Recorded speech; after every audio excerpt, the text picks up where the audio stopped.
ക്രൂശിങ്കിലേക്ക് നോക്കുക എന്ന ധ്യാന പരമ്പരയിലെ ഇന്നത്തെ ധ്യാനം കൊലോസ്യർ 2:15.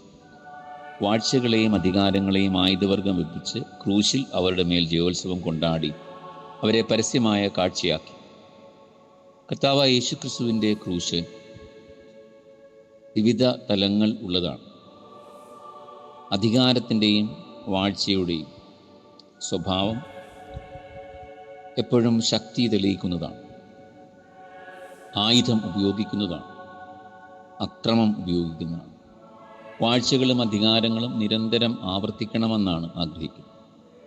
വാഴ്ചയും അധികാരവും പ്രയോഗിക്കുന്നവർക്ക് അത് സന്തോഷവും, പ്രയോഗിക്കപ്പെടുന്നവർക്ക് അത് ദുഃഖവുമാണ്.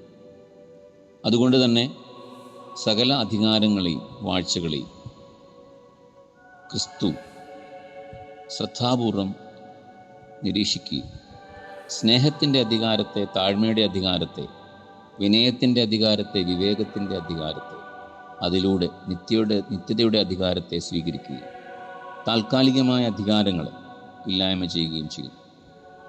അതുകൊണ്ട് തന്നെ ക്രൂശിക്കപ്പെട്ട ക്രിസ്തു ലോകത്തിലെ രാജാക്കന്മാർക്കും നേതാക്കൾക്കും അധികാര സ്വഭാവങ്ങൾക്കും ഒക്കെ ഒരു വിമർശനവും ഒരു തിരുത്തലും ഒരു പുതുക്കവും ആണ്.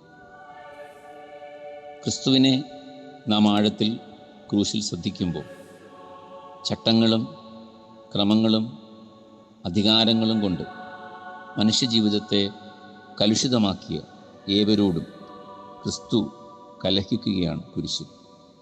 ക്രൂശിൽ ക്രിസ്തു സ്നേഹത്തിൻ്റെ, താഴ്മയുടെ, എളിമയുടെ, സഹനത്തിൻ്റെ മൂർത്തിപദ്ഭാവമായി മാറുന്നു. സഹനവും താഴ്മയും അധികാരികളെ ചൊടിപ്പിക്കുന്നതാണ്.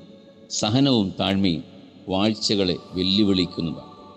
വാഴ്ചയ്ക്കും അധികാരത്തിനുമുള്ള കൊതിയിൽ നിന്നും, വാഴ്ചയ്ക്കും അധികാരത്തിനുമുള്ള പ്രമത്തതയിൽ നിന്നും നിരന്തരമായി പുതുക്കപ്പെടുന്നവരാണ് ക്രൂശിലൂടെ രക്ഷിക്കപ്പെടുന്നവർ.